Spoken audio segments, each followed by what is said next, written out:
गोपालन समझ में आया? एक गोपालन बना मद्रास राज्य का जो मामला था, ठीक है, 1950 का। इसमें क्या है, सर्वोच्च न्यायालय ने क्या किया, संकीर्ण व्याख्या की, मतलब एकदम नैरो इंटरप्रिटेशन किया। अनुच्छेद 21 के तहत संरक्षण केवल मनमानी कार्यवाही के विरुद्ध ही उपलब्ध है। मान लो कि अगर किसी की लाइफ जाती है, प्रोसीजर्स किसी की लाइफ जाती, कोई मनमानी कार्रवाई करता है, तब तो ठीक है। लाइफ एंड लिबर्टी अगर किसी प्रभावित होती है, आर्बिट्री एक्शन से, तब तो ठीक है, अदरवाइज तब तो ठीक है। मतलब उस सिचुएशन में किसी की लाइफ और लिबर्टी नहीं ली जा सकती, लेकिन बाकी कंडीशन में तो ली ही जा सकती है। बस इतना सा बताया, लाइफ एंड लिबर्टी का मतलब लाइफ एंड लिबर्टी बताया, बस और कुछ नहीं बताया। यहां पे देखो मनेका गांधी केस में क्या हुआ, इस केस में, ठीक है, तो मनेका गांधी केस में क्या हुआ, मेनका गांधी, तो 1978 में ये केस आया, ठीक है, ये 1950 में आया था, 78 में ये केस आया। इसमें क्या कहा गया, सर्वोच्च न्यायालय ने एक व्यापक व्याख्या दी कि लाइफ एंड लिबर्टी का मतलब सिर्फ लाइफ एंड लिबर्टी नहीं। अब सुनो, जो पहली क्लास, मतलब पहले मैंने ज्ञान दिया था, क्या दिया था ज्ञान, पहले मैंने ज्ञान दिया था कि फंडामेंटल राइट वो है जो लाइफ, मतलब जीवन को डिग्निटी के साथ जीने के लिए, वर्दी लाइफ जीने के लिए, ठीक है। तो ये सारी चीजें, सारी इंटरप्रिटेशन कहाँ की गई, यहाँ की गई। तो लाइफ एंड लिबर्टी का मतलब सिर्फ लाइफ एंड लिबर्टी नहीं है, लाइफ एंड लिबर्टी का मतलब एक डिग्निटी फुल लाइफ है, ठीक है, सम्मान पूर्वक जीवन है, वर्दी लाइफ है, ठीक है। तो ये क्या है, तो मनमानी कार्रवाई के विरुद्ध तो है ही, बल्कि मनमानी विधायी कार्रवाई के विरुद्ध, मतलब कोई भी, अगर मान लो विधायी का, ऐसा नहीं कि कोई कानून बना दिए तुम, कोई भी प्रोसीजर स्टैब्लिश बाय लॉ तो जीवन खींच ले लोगे किसी का, तो वो सारी चीजें, चाहे वो विधायी कार्रवाई हो, एग्जीक्यूटिव हो, कोई भी। और इसमें सिर्फ यही नहीं बताया गया, मतलब बहुत ज्यादा व्यापक कर दिया, ठीक है, तो व्यापक कर दिया। अब ये ऐसा मत समझना, इसमें क्या है कि जो मतलब सम्मान के साथ, मानव को सम्मान के साथ जीने का अधिकार, ठीक है। अब ये अलग अलग केसेस में आया, ऐसा नहीं कि सारा उसमें बताया गया है कि प्रदूषण मुक्त और बाकी चीजें, ठीक है। वैसे हुसैन आरा खातून केस आएगा एक, ठीक है, 1978 में आया, 79 में वो आएगा, ठीक है, हुसैन आरा खातून केस, वो होम सेक्रेटरी ऑफ बिहार के अगेंस्ट किया गया था। तो उसमें क्या बोला गया, उसमें स्पीडी ट्रायल के लिए, ऐसा नहीं कि किसी का केस चल रहा है 1000 साल से ही, तो उसी में परेशान हो गया, उसको सजा क्या दोगे, और कितनी सजा दोगे उसको, 1000 साल से भुगत तो रहा है बेचारा। तो स्पीडी ट्रायल का केस आया, ठीक है। आपने जस्टिस पुट्टास्वामी का केस तो सुना ही होगा, ठीक है, 2017 में, वही आधार कार्ड वाला मामला। तो उसमें क्या हुआ, राइट टू प्राइवेसी, ये क्वेश्चन पूछा गया है, ठीक है, तो प्रीलिम्स में भी पूछा गया और सीडीएस में भी पूछा गया। तो जस्टिस पुट्टास्वामी केस आ गया, तो ऐसे मल्टीपल केसेस आ गए। वेल्लोर सिटीजन वेलफेयर केस आएगा, Vellore citizen welfare forum case आएगा, उसमें पोल्यूटर पेज प्रिंसिपल, मान लो कोई कंपनी है प्रदूषण पे प्रदूषण फैला रही है, क्या कर रही है, प्रदूषण पे प्रदूषण फैला रही है, तो वही उसका भुगतान करेगी, वही, ठीक है, वही उसके जो कार्बन एमिट हो रहा है, कार्बन एमिशन को रिड्यूस करेगी। अब किसी भी तरीके से करे, चाहे वो उतने पेड़ लगाए, ठीक है, चाहे वो उतने पेड़ लगाए या अन्य तरीके से करे, लेकिन वही करेगा। तो पोल्यूटर पेज प्रिंसिपल आया, क्लीन एनवायरमेंट आया ऐसे ही, ठीक है, एमसी मेहता केस है, क्लीन एनवायरमेंट। तो इसी तरीके से मल्टीपल केसेस आए, तो आप ध्यान रखना। अब इसमें कुछ चीजें देखो, अब ये ध्यान रखना है कि इसमें बहुत सारी चीजें हैं जो इसमें राइट टू प्राइवेसी आएगा आपका, ठीक। अब राइट टू प्राइवेसी तो अभी पूछा गया था, इस बार के प्रीलिम्स में पूछा गया था भाई, यूपीएससी के कौन से आर्टिकल में आता है, ठीक है। प्रदूषण मुक्त पानी और हवा सहित सभ्य वातावरण, मतलब क्लीन एनवायरमेंट, खतरनाक उद्योगों से सुरक्षा, आजीविका, ठीक है, राइट टू प्राइवेसी मतलब गोपनीयता हो गया, ठीक है, राइट टू हेल्दी लाइफ, ठीक है। फिर उसके बाद 14 वर्ष से आयु तक की मुफ्त शिक्षा, आर्टिकल 21A में रखा गया, ठीक है, लेकिन मतलब इससे पहले इसी के अंदर ये इंश्योर किया गया। कानूनी सहायता, ठीक है, प्री लीगल एड, त्वरित सुनवाई, मैंने आपको बताया हुसैन आरा खातून केस, त्वरित सुनवाई मतलब स्पीडी ट्रायल, विदेश यात्रा, विदेश यात्रा भी मेनका गांधी केस का है, ठीक है। तो मेनका गांधी केस से पहले भी आ गया था, लेकिन मेनका गांधी केस में भी है, ठीक है। तो विदेश यात्रा, आपातकालीन चिकित्सा, आपातकालीन चिकित्सा सहायता हो गया, मतलब डॉक्टर की सहायता हो गया। तो ये सारी चीजें, अब इसमें बहुत सारी चीजें हैं, ठीक है। तो मैंने आपको बताया, तो right to live with dignity हो गया, सामाजिक और आर्थिक न्याय हो गया, ठीक है, सशक्तिकरण हो गया, पारिवारिक पेंशन, उचित जीवन बीमा पॉलिसी, मतलब ये सारी चीजें, ठीक है। धन प्रदूषण से मुक्ति, राइट टू स्लीप, ठीक है, सतत विकास, ठीक है, मतलब अवसर की समानता, ठीक है, किसी को मतलब सम्मान पूर्वक किसी का अंतिम संस्कार करना, तो ये भी राइट है, ठीक है। अपनी पसंद के व्यक्ति से विवाह करना, ठीक है। सुनो दूसरी बात, आप इसमें एक विशाखा लाइन गाइडलाइन केस आया था, विशाखा गाइडलाइन केस। तो विशाखा गाइडलाइन केस में क्या था, बहुत ध्यान से सुनना।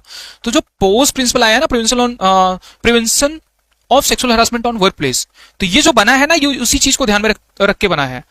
तो आपको देखो, अच्छा ये बताओ कि जो SC/ST वीमेन है, इनके साथ देखो, SC/ST वीमेन के साथ अगर सेक्सुअल हरासमेंट हुआ तो ये केस किस में आएगा, ठीक है। ये बताओ, अनटचेबिलिटी मतलब आर्टिकल 17 के तहत आएगा। क्यों, उसमें बताया था ना, SC/ST prevention of atrocities act, तो उसमें है कि harassment of sexual harassment with SC/ST women है, तो वो आएगा उस एक्ट में, SC/ST prevention of atrocity, SC/ST prevention of atrocities act उसमें आएगा, उसके तहत आएगा, तो मतलब आर्टिकल 17 में आता है। लेकिन नॉर्मल नॉर्मल तरीके से देखा जाए कि वीमेन के सेक्सुअल हरासमेंट का केस किसमें आएगा, आर्टिकल 21 में। तो कंफ्यूज मत होना दोनों बातों में, ठीक है, तो इस बात का ध्यान रखना। ठीक है, तो विशाखा गाइडलाइन केस हो गया, ठीक है, तो ये हो गया। दूसरी बात, अपनी पसंद के व्यक्ति से निष्क्रिय इच्छा मृत्यु, ये हम देखेंगे, इसमें कुछ है नहीं इतना, ठीक है। तो हथकड़ी लगाने एकांत, सिर्फ इसमें एक ही चीज और देखेंगे, मतलब कि जो इच्छा मृत्यु का केस है, ठीक है, तो ये कैसे आया, ठीक है। तो हथकड़ी लगाने का, एकांत कारावास, अमानवीय व्यवहार, मतलब जितनी भी चीजें हो सकती हैं कि जो फांसी है, मान लो जो रिप्राइव होता है, ठीक है, प्रेसिडेंट के पास कुछ पावर होती है, गवर्नर के पास भी होती है, तो जैसे पार्डन होता है, रेमिशन होता है, रेम्यूट होता है, रेमिशन होता है, ठीक है, कम्यूटेशन होता है, रिप्राइव होता है, रिस्पाइट होता है। तो जो रिप्राइव है, मतलब जो विलंबन होता है, तो मतलब विलंब ना हो, सुप्रीम कोर्ट ने 1000 बार बोला है कि विलंब हुआ ना तो फिर फांसी की सजा कैंसिल ही कर देगा, ठीक है, मतलब कि मतलब लेट ना हो, कहने का मतलब ये है कि मतलब जिसको अगर आपको माफ पार्डन करना है तो करो, ठीक है, रेमिट करना है करो, कम्यूट करना है करो, लेकिन इतना लेट मत करो। तो कैदी को जीवन की आवश्यकताएं प्राप्त करने का अधिकार है, महिलाओं को शालीनता और गरिमा के साथ रहने का, मतलब उनके साथ गरिमा के साथ व्यवहार किए जाने, दोष सिद्धि के निर्णय के विरुद्ध अपील का अधिकार, ये सारे के सारे, ये मैंने इसलिए लिखा है ताकि आप पढ़ो तो एक बार थोड़ा सा आइडिया हो जाए, और बीच बीच में मैं आपको कानून बताता ही रहूं, ठीक है, समझाया। तो एक चीज देखो, अभी इससे पहले एक चीज ये देखते हैं, सुनो। सबसे पहले मतलब मल्टीपल केसेस है, फिर से मैं आपको ज्ञान कौर केस के बारे में बताऊंगा, तो मतलब नहीं है, लेकिन आप ये समझो, पहली बात तो ये कि आप ये समझो कि एक तो होता है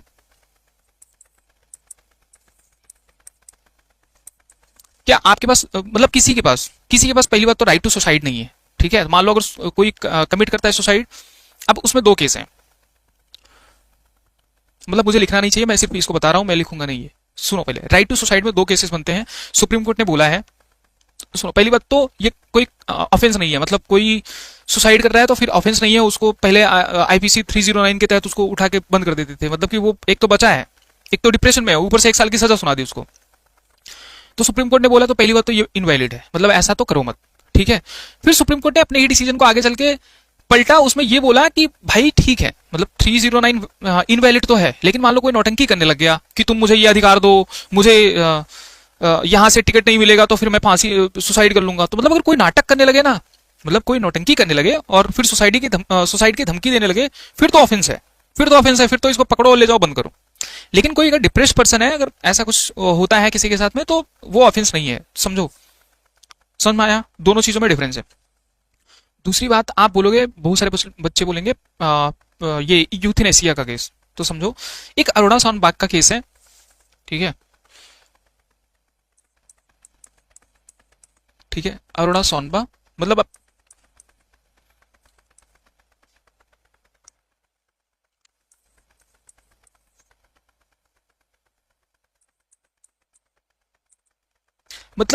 ये खुद ही एक नर्स थी और एक पर्सन ने इनको क्या कर दिया, मतलब ब्रूटली इनको मार दिया, ठीक है। तो ये क्या है कि फिर कोमा में चली गई और कई साल तक कोमा में रही।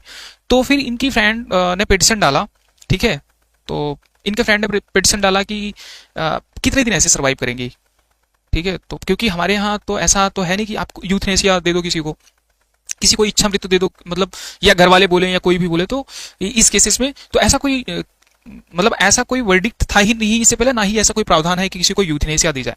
लेकिन अरुणा सोनबाग केस में हुआ क्या कि इनके जो फ्रेंड्स लोग हैं, ठीक है, तो इनके जो फ्रेंड्स और रिलेटिव्स हैं वो गए सुप्रीम कोर्ट ने बोला, मतलब बहुत टाइम बाद, बहुत टाइम लग गया इसमें, डिस्कशन हुआ, तो सुप्रीम कोर्ट ने इसमें बोला कि हाँ दिया जा सकता है यूथनेसिया, मतलब किसी कंडीशन, मतलब जब ऐसा हो जाए, मतलब जब ऐसा लगे, इसमें बहुत ज्यादा डिटेल में नहीं जाऊंगा क्योंकि आप यूपीएससी का मेंस लिखने तो जान ही रहे हो, तो बहुत ज्यादा डिटेल में इसलिए नहीं जाऊंगा, आपको यहाँ पे एनालिसिस और क्रिटिकल एनालिसिस और इसकी कमियां और इसके क्रिटिसाइज करना, क्योंकि वहां पे लिखना है नहीं, सिर्फ समझो अगर आ जाए तो पैसिव यूथनेसिया क्या होता है ये समझ लो बस। तो पैसिव यूथनेसिया का क्या केस क्या है, तो पैसिव यूथनेसिया दिया जा सकता है। अब पैसिव यूथनेसिया है क्या, मतलब किसी को इच्छा मृत्यु मिल सकती है, लेकिन तब जब ये देख लिया जाए, मतलब सारी कंडीशंस, सुनो पहले, अगर मान लो कोई भी पर्सन है, किसी के साथ ऐसा होगा, तो किसी न किसी हाई कोर्ट के जुरिस्डिक्शन में तो आएगा ही, तो हाई कोर्ट की निगरानी में एक कमेटी बनेगी, ठीक है। अब कमेटी में डॉक्टर्स भी होंगे, साइकोलॉजिस्ट भी होंगे और भी एक्सपर्ट्स होंगे जो ये देखेंगे कि अब कोई चांस है ही नहीं कि इनका जीवन वापस आए, ठीक है, वो बाकी भगवान के ऊपर है। अब आप आगे बोलोगे मान लो आ गया तो वो एक डिफरेंट पॉइंट है। मैं वही तो बोल रहा हूँ, ये इसका क्रिटिसिज्म है, तो आपको उसमें नहीं जाना है, क्योंकि क्रिटिसिज्म नहीं पूछा जाएगा, वो नहीं हुआ तो सुनो। तो जब वो डॉक्टर्स, अब उसमें फैमिली डॉक्टर नहीं रहेगा, पता चला फैमिली डॉक्टर फैमिली वालों से मिलके, और वो फिर मतलब बहुत सारे केस बन जाते हैं, बहुत सारे केस, मतलब पैसा वैसा ये सब प्रॉपर्टी, कहीं ऐसा केस ना बन जाए, तो उसमें फैमिली डॉक्टर इन्वॉल्व नहीं रहेगा। ठीक है, तो एक्सपर्ट्स की टीम रहेगी, कमेटी बनेगी, गठित होगी, वो बताएगी, मतलब किसी का लाइफ इतना इंपॉर्टेंट है आपको पता है, इसीलिए हाई कोर्ट के जजेस की निगरानी में ये ऐसी टीम बनेगी, एक्सपर्ट्स होंगे, तो वो अगर डिसाइड कर लेंगे कि हाँ अब इनके जीवन को लाना, मतलब वापस लाना असंभव है, तो पैसिव यूथनेसिया उनको दिया जाएगा। पैसिव यूथनेसिया का मतलब ये नहीं कि उनको पॉइजन दे दिया जाएगा, वो तो एक्टिव यूथनेसिया हो गया कि ठीक है, कि उनको पॉइजनस इंजेक्शन वगैरह देके। यहां पे पैसिव यूथनेसिया का मतलब इनको जो ड्रग्स सपोर्टिव, मतलब इनको लाइफ सपोर्टिव ड्रग्स दी जाएंगी ना, जब कोई ऐसी स्थिति में क्रिटिकल सिचुएशन में उसको कुछ तो दे रहे हो, तो वो जो एक्टिव सपोर्ट है, तो मतलब लाइफ सपोर्ट जो है,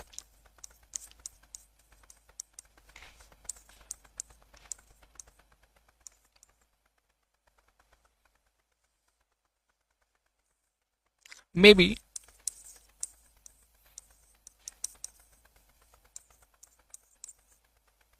विड्रॉ, तो ये विड्रॉ की जा सकती है, मतलब जो लाइफ सपोर्ट है किसी को मिला है तो विड्रॉ कर लोगे, और विड्रॉ कर लोगे तो फिर वैसे भी वो सर्वाइव नहीं कर पाएगा।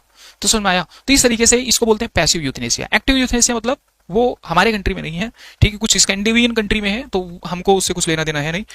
तो पैसिव यूथनेसिया ये, तो ऐसा किस केस में आया था? ऑडोस अनबर्ग केस में ऐसा बोला गया था। ठीक है, अब देखो, अब इसमें राइट टू एजुकेशन है, ठीक है, राइट टू एजुकेशन के बारे में थोड़ा सा देख लेते हैं। अब देखो बहुत ध्यान से देखना, the state shall provide free and compulsory education from the age क्या है बताओ? इसमें क्या है? 6 to 14 ईयर्स। तो इस बात का ध्यान रखना कि जो एज है वो 6 to 14 ईयर्स है। ठीक है, कह रहे कि the article is added by the 86 constitutional amendment act. अब 86 कॉन्स्टिट्यूशनल अमेंडमेंट एक्ट से जो 2002 में आया था, इससे सिर्फ यही ऐड नहीं की गया। सुनो, इसमें कुछ चीजें ऐड की गई। ठीक है, एक तो मैंने आपको बताया कि आर्टिकल 21A ऐड किया गया, 86th, ठीक है, कॉन्स्टिट्यूशनल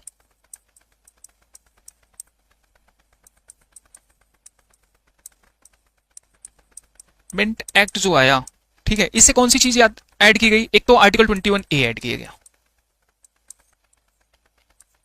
ठीक है, तो ये कहां ऐड किया गया बताओ? फंडामेंटल राइट में ऐड किया गया, सीधी सी बात है, FR है ये। ठीक है, आर्टिकल 45 को आर्टिकल 45 को मॉडिफाई किया गया। ठीक है, पहले इसमें 0 से 14 साल के बच्चों के लिए, 0 से कितना था? 14 साल के बच्चों के लिए क्या था? एजुकेशन का प्रावधान था। तो इसको कितना कर दिया बताओ? हाँ, इसको 0 से 6 कर दिया। और यहां पे क्या कर दिया फंडामेंटल राइट में बताओ? यहां पे क्या कर दिया? 6 से 14, 6 to 14 ईयर्स। अब ये मत दिमाग लगाना यहाँ पे, मतलब मैथ वाले बच्चे हमारे दिमाग लगाने लगते हैं कि 0 से 6 यहां भी है, 6 वहां भी ओवरलैप कर रहा है। नहीं कर रहा है भाई, वो 6 से कम है, 0 से 6, जैसे 6 पूरा हुआ वैसे वहां चला गया। और एक और आर्टिकल ऐड किया गया, आर्टिकल 51A, और इसका सब क्लॉज K है। ठीक है, तो ये ऐड किया गया, और इसमें पेरेंट्स किसके लिए बनाए गए? मतलब कि ड्यूटीज है ना, बताओ 51A क्या है? फंडामेंटल ड्यूटीज है। तो ड्यूटीज किसके लिए है? पेरेंट्स या फिर गार्जियन। पेरेंट्स या फिर गार्जियन ये क्या करेंगे? 6 to 14 ईयर्स के जो बच्चे हैं, मतलब जिनको फंडामेंटल राइट हमने प्रोवाइड किया है 6 to 14 ईयर्स, तो इनको ये इंश्योर करेंगे कि इनको ये एजुकेशन मिल रहा है कि नहीं मिल रहा है। समझ में आया?